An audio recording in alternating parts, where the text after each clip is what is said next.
Life style furniture, सबसे सस्ता और सबसे अच्छा घर की सजावट और शादी की खरीदारी का बम्पर ऑफर। आपके घर का परफेक्ट फर्नीचर, हर तरह के डिजाइन पसंद, आपकी जिम्मेदारी हमारी। धमाकेदार ऑफर का बाजार, life style furniture, B news office के करीब, बस स्टैंड रोड, बिजापुर।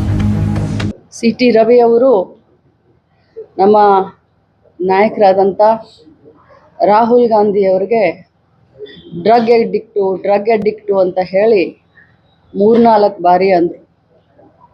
ನಾನು ಮತ್ತೇನು ಸುಮ್ಮನೆ ಕೂತ್ಕೊಂಡೆ ತಾಳ್ಮೆಯಿಂದ. ಮತ್ತೆ ನನ್ನನ್ನು ನೋಡಿಕೊಂಡು ಡ್ರಗ್ ಅಡಿಕ್ಟ್ ರಾಹುಲ್ ಗಾಂಧಿ ಅಂತಂದರು.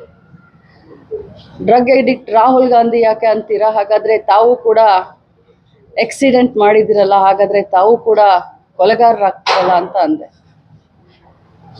ನಾನು ಹಾಗೆ ಅಂದ ತಕ್ಷಣವೇ ತಿರುಗಿ ತಾವೆಲ್ಲರೂ ಕೇಳಿದ್ದೀರಾ, ನನಗೆ ಆ ಪದವನ್ನು ಬಳಸಲಿಕ್ಕೆ ತುಂಬ ಅಸಹ್ಯ ಆಗುತ್ತೆ.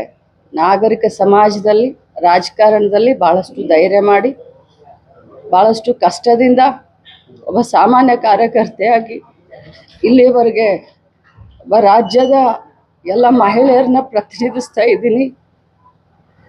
ಇಂಥ ಸಂದರ್ಭದಲ್ಲಿ ನನಗೆ ಆ ಮಾತನ್ನು ಒಮ್ಮೆ ಎಲ್ಲ 10 ಬಾರಿ ಹೇಳಿ ನನ್ನನ್ನು ತೇಜೋವಧೆ ಮಾಡಿದರು.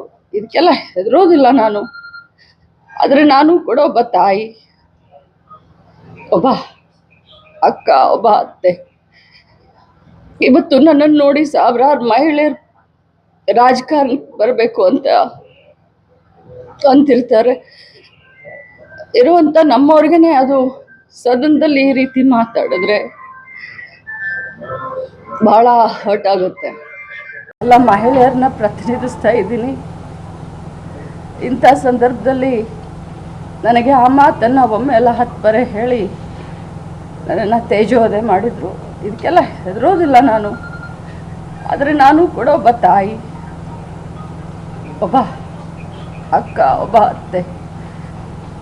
ಇವತ್ತು ನನ್ನನ್ನು ನೋಡಿ ಸಾವಿರಾರು ಮಹಿಳೆಯರು ರಾಜಕಾರಣಕ್ಕೆ ಬರಬೇಕು ಅಂತ ಅಂತಿರ್ತಾರೆ. ಇರುವಂಥ ನಮ್ಮವ್ರಿಗೇ ಅದು ಸದನದಲ್ಲಿ ಈ ರೀತಿ ಮಾತಾಡಿದ್ರೆ ಭಾಳ ಹರ್ಟ್ ಆಗುತ್ತೆ. ಇಷ್ಟೇ ಹೇಳಿಕ್ ನನಗೆ. ಆ ಮೂಮೆಂಟಲ್ಲಿ ನೀವು ಎಕ್ಸ್ಪೆಕ್ಟ್ ಮಾಡಿದ್ರಿ ಈ ಥರ ತೇಜೋವಧಿಯ ಮಾತುಗಳು? ನೋಡಿ, ನಾವು ರಾಜಕಾರಣದಲ್ಲಿ ರೋಷಾವೇಶವಾಗಿ ನಾವು ಭಾಷಣವನ್ನು ಮಾಡಬಹುದು. ಆದರೆ ಇಲ್ಲಿಯವರೆಗೆ ನಾನು ಹುಟ್ಟಿದಾಗಿಂದ ಒಂದು ಇರಬೇಕು ಕೂಡ ಕಾಟ ಕೊಟ್ಟಂತವಳಲ್ಲ. ನಾನು ನನ್ನ ಪಾಡಿಗೆ ರಾಜಕಾರಣ ಮಾಡಿಕೊಂಡು ಕೈಲಾದಷ್ಟು ಜನರ ಸೇವೆಯನ್ನು ಮಾಡಿಕೊಂಡಿದ್ದಂತ. ಕೆಟ್ಟದ್ದನ್ನು ನೋಡಿದ್ರೆ, ಕೆಟ್ಟವ್ರನ್ನ ಕಂಡ್ರೆ ದೂರ ಹೋಗುವಂಥ ಸ್ವಾಭಾವಿಕ ರಾಜಕಾರಣದಲ್ಲಿ ಇದ್ದೀವಿ ಅಂತಂದರೆ ನಾವು ಸ್ವಲ್ಪ ಧೈರ್ಯದಿಂದ ಇರಬೇಕಾಗತ್ತೆ. ಆದರೆ ವಿಧಾನ ಪರಿಷತ್ತು ಅಂತಂದರೆ ಹಿರಿಯರ ಚಾವಡಿ, ಬುದ್ಧಿವಂತರ ವೇದಿಕೆ. ಆ ವೇದಿಕೆಯಲ್ಲಿ ಅವ್ರು ಮಾತನಾಡಬೇಕಾದ್ರೆ ಎಲ್ಲರೂ ಧೃತರಾಷ್ಟ್ರ. ನೋಡಿ, ನಾವು ರಾಜಕಾರಣದಲ್ಲಿ ರೋಷಾವೇಶವಾಗಿ ನಾವು ಭಾಷಣವನ್ನು ಮಾಡಬಹುದು. ಆದರೆ ಇಲ್ಲಿಯವರೆಗೆ ನಾನು ಹುಟ್ಟಿದಾಗಿಂದ ಒಂದು ಇರಬೇಕು ಕೂಡ ಕಾಟ ಕೊಟ್ಟಂತವಳಲ್ಲ. ನಾನು ನನ್ನ ಪಾಡಿಗೆ ರಾಜಕಾರಣ ಮಾಡಿಕೊಂಡು ಕೈಲಾದಷ್ಟು ಜನರ ಸೇವೆಯನ್ನು ಮಾಡಿಕೊಂಡಿದ್ದಂತ. ಕೆಟ್ಟದ್ದನ್ನು ನೋಡಿದ್ರೆ, ಕೆಟ್ಟವ್ರನ್ನ ಕಂಡ್ರೆ ದೂರ ಹೋಗುವಂಥ ಸ್ವಾಭಾವಿಕ ರಾಜಕಾರಣದಲ್ಲಿ ಇದ್ದೀವಿ ಅಂತಂದರೆ ನಾವು ಸ್ವಲ್ಪ ಧೈರ್ಯದಿಂದ ಇರಬೇಕಾಗತ್ತೆ. ಆದರೆ ವಿಧಾನ ಪರಿಷತ್ತು ಅಂತಂದರೆ ಹಿರಿಯರ ಚಾವಡಿ, ಬುದ್ಧಿವಂತರ ವೇದಿಕೆ. ಆ ವೇದಿಕೆಯಲ್ಲಿ ಅವ್ರು ಮಾತನಾಡಬೇಕಾದ್ರೆ ಎಲ್ಲರೂ ಧೃತರಾಷ್ಟ್ರ ಆದರು. ಅದು ಭಾಳ ಕೆಟ್ಟ ಅನಿಸ್ತು.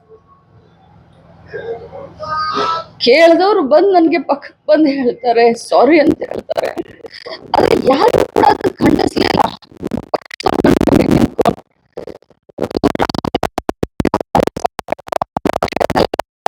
ಅಂತ ಹೇಳಿದ್ರೆ ಅಂಬೇಡ್ಕರ್ ಅವ್ರಿಗೆ ಮಾಡಿದಿರಂತ ನಾವೆಲ್ಲ ಹೇಳುವಂತ ಸಂದರ್ಭದಲ್ಲಿ ರಾಹುಲ್ ಗಾಂಧಿ ಯಾಕೆ ಮಧ್ಯದಲ್ಲಿ